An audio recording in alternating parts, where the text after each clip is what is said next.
Hello दोस्तों, welcome back सत्यम monitor. तो दोस्तों और डियर स्टूडेंट, जैसा कि आपने थंबनेल में देखा होगा, आज इस वीडियो में आपको पार्ट 2 कराने वाला हूं। तो जिन लोगों ने अभी तक एनडीए के बैक पेपर का पार्ट 2 नहीं देखा है तो वो लोग जरूर वॉच कीजिए। नंबर 1 है 31।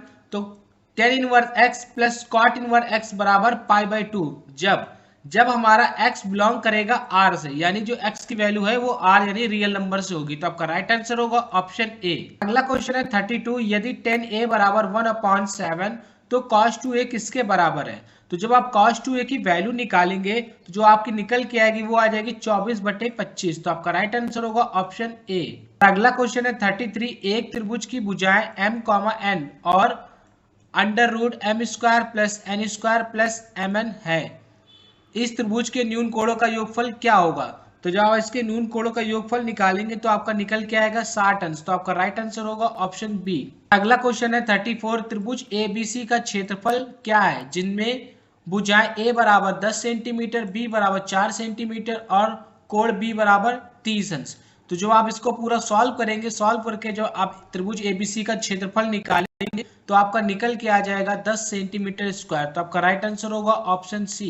और अगला क्वेश्चन है 35। निम्नलिखित कथनों पर विचार कीजिए। तो आपको कथन दिए गए, पहला कथन है ए बराबर, यह समुच्चय में ब्रैकेट में दिया गया 1 3 5 और दूसरा दिया बी बराबर 2 4 7 तुल्य समुच्चय है, और ए बराबर 1 5 9 और बी बराबर दिया गया 1 5 5 9 9 सम समुच्चय है। तो आपको बताना है कि उपयुक्त में से कौन सा कथन सत्य है। जो आपका कथन सत्य है वो है आपका 1 और 2। तो 1 और 2 दोनों कथन क्या है? सच है, सत्य है, तो आपका राइट आंसर होगा ऑप्शन सी। हमारा अगला क्वेश्चन है 36। निम्नलिखित कथनों पर विचार कीजिए।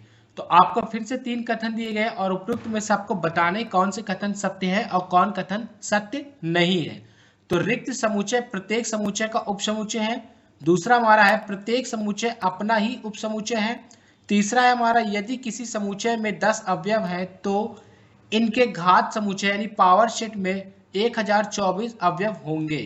तो जो कथन इसमें से सत्य होगा वो होगा आपका 1 2 3, तीनों कथन क्या है? आपके सत्य हैं, तो आपका राइट आंसर होगा ऑप्शन डी। अगला क्वेश्चन है 37। मान लीजिए R एक संबंध है जो x r y के रूप में तब परिभाषित है जब यदि और केवल यदि 2x प्लस 3y बराबर 20 है, तो जहां x y बिलोंग करते हैं n यानी नेचुरल नंबर से, और r में x y के रूप में कितने अवयव हैं?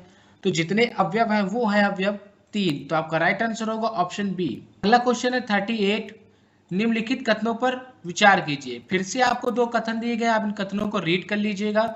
उपयुक्त में से कौन कथन सही है और कौन नहीं, तो आपको बताना है कि कथन 1 सही है कि कथन 2 सही है। तो जो हमारे कथन सही है वो 1 और 2 दोनों सही, तो आपका राइट आंसर होगा ऑप्शन सी। क्वेश्चन 39। एक सममित संख्या z के संदर्भ में निम्नलिखित पर विचार कीजिए। आपको यहाँ पे फिर से 2 कथन दिए गए हैं और ये आपको संख्या दी गई है z इनवर्स मॉड, ये आपका बार दिया गया है z इनवर्स बार बराबर z बार इनवर्स 1, और फिर z inverse 1 equal z mod square. तो आपको यहाँ पे दिया गया मॉड z स्क्वायर दिया गया है। तो निम्नलिखित में से कौन कथन सही है आपको ये बताने हैं। तो जो कथन इसमें से सही है वो है आपका केवल एक, ये वाला कथन सही है और ये आपका क्या है? गलत है, तो आपका राइट आंसर होगा ऑप्शन। हमारा अगला क्वेश्चन है 40। किसी स्वैच्छ समृद्ध संख्या z के संदर्भ में निम्नलिखित कथनों पर विचार कीजिए। फिर से आपको 2 कथन दिए गए, इन कथनों को आपको रीड कर लेना है, और रीड करने के बाद जो आपका राइट आंसर निकल के आएगा वो आएगा ऑप्शन सी। 1 और 2 दोनों कथन आपके क्या होंगे? सत्य होंगे। अगला क्वेश्चन है 41। समृद्ध संख्या i की power 2n plus 1 minus i की पावर 2n माइनस 1 का मापांक क्या है? जहां n जो बिलोंग करता है वो नेचुरल नंबर से बिलोंग करता है और i की वैल्यू जो हमको दी गई है वो अंडर रूट माइनस 1 है। तो जो आप इसको पूरा सॉल्व करेंगे तो जो सॉल्व करके बाद आपका जो आंसर आएगा वो आ जाएगा आपका आंसर 1, तो आपका राइट आंसर होगा ऑप्शन बी। अगला क्वेश्चन है 42। यदि अल्फा और बीटा समीकरण 4x square plus 2x minus 1 बराबर 0 के मूल हैं तो निम्नलिखित में से कौन सा सही है? फॉर्मूला लगाएंगे और सॉल्व करके लाएंगे तो आपका राइट आंसर ऑप्शन ए निकलेगा, बीटा बराबर -2 अल्फा स्क्वायर -2 अल्फा। हमारा अगला क्वेश्चन है 43। यदि समीकरण 5x square plus 26x plus k बराबर 0 का एक मूल दूसरे मूल का व्युत्क्रम है तो k का मान क्या होगा? तो जब आप k का मान निकालेंगे सॉल्व करके तो आपका जो मान निकलेगा वो निकलेगा 5। तो आपका राइट आंसर होगा ऑप्शन सी। अगला क्वेश्चन है 44, 8 खिलाड़ियों में से 5 खिलाड़ियों की एक टीम को कितने प्रकार से चुना जा सकता है ताकि किसी विशेष खिलाड़ी को शामिल नहीं किया जाए। तो जो विशेष खिलाड़ी को शामिल नहीं किया जाएगा और जो चुनने की संख्या होगी वो हो जाएगी आपकी 21। तो आपका राइट आंसर होगा ऑप्शन सी। क्वेश्चन है 45, 1 + 4x + 4x² की पावर होल पावर 5 के प्रसार में मध्य पद का गुणांक क्या है। तो जो आप मध्य पद का गुणांक निकालेंगे तो आपका गुणांक निकल के आ जाएगा 8064। तो आपका राइट आंसर होगा option A. 46, cn(1) + cn(2) + cnn किसके बराबर है। तो जो आप इसको पूरा कैलकुलेट करके सॉल्व करेंगे तो जो आपको सॉल्व करके जो आंसर आएगा वो आ जाएगा आपका 1 + 2 + 2 की पावर 2 + 2 की पावर 3 डैश 2 की पावर n-1। तो आपका राइट आंसर होगा ऑप्शन सी। हमारा अगला क्वेश्चन है 47, 1 + x⁴2n के प्रसार में प्रथम और अंतिम पदों के गुणांकों का योगफल क्या है जहां n एक धन पूर्णांक है।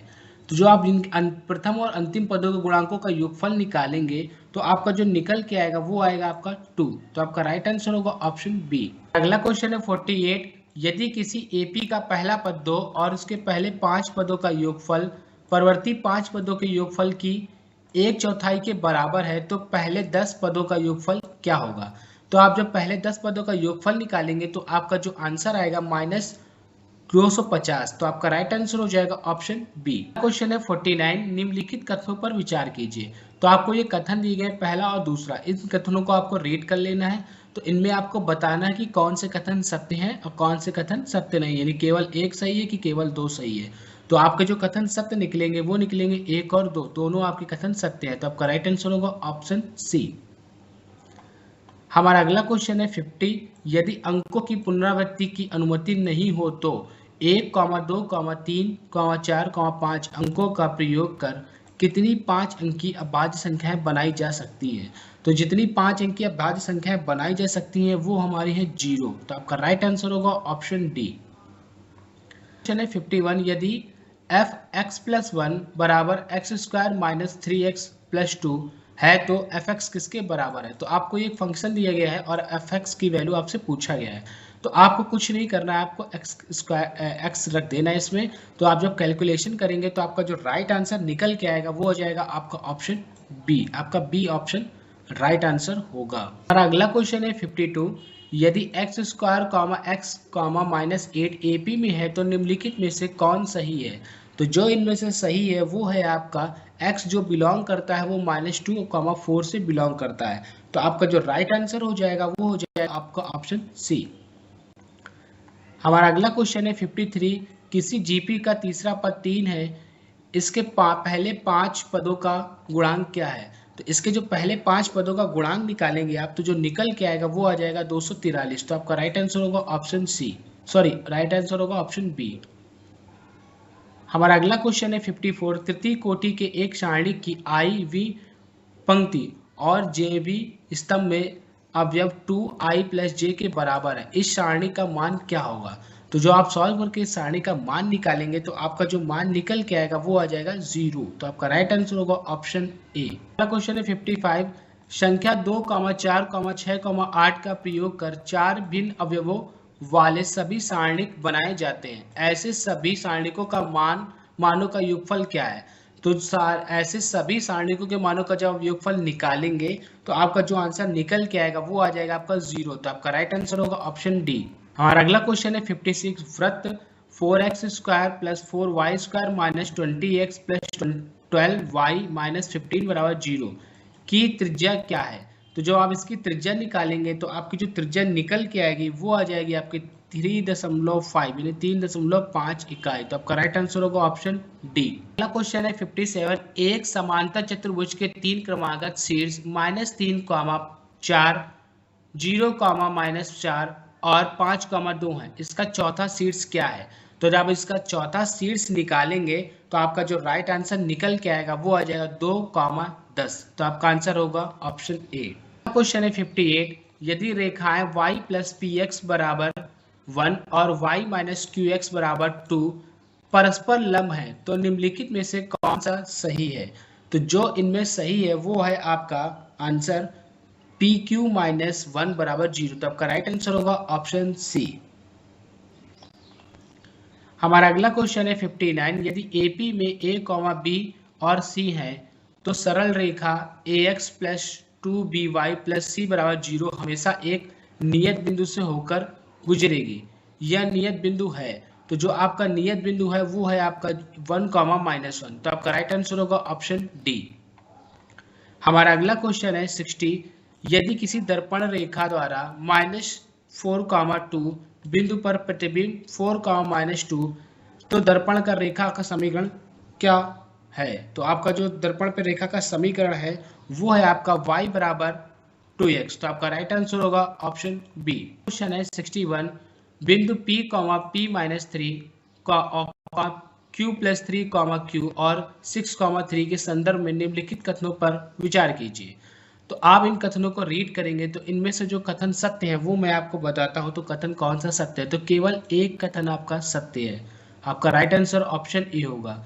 ये वाला कथन सत्य है, आपको कथन नंबर 2 हमारा गलत है। ये बिंदु एक सरल रेखा पर स्थित है। हमारा अगला क्वेश्चन है 62। x-2 बराबर 0 और √3x माइनस y माइनस 2 बराबर 0 रेखाओं के बीच का न्यून कोण क्या है? जो आप इन रेखाओं के बीच का न्यून कोण निकालेंगे तो जो आपका निकल के आ जाएगा वो आ जाएगा आपका 30 अंश। तो आपका राइट आंसर होगा ऑप्शन बी। 63। एक वर्ग ABCD के विकर्णों का परिच्छेद बिंदु मूल बिंदु पर है तो इसका शीर्ष A 4, 2 पर स्थित है।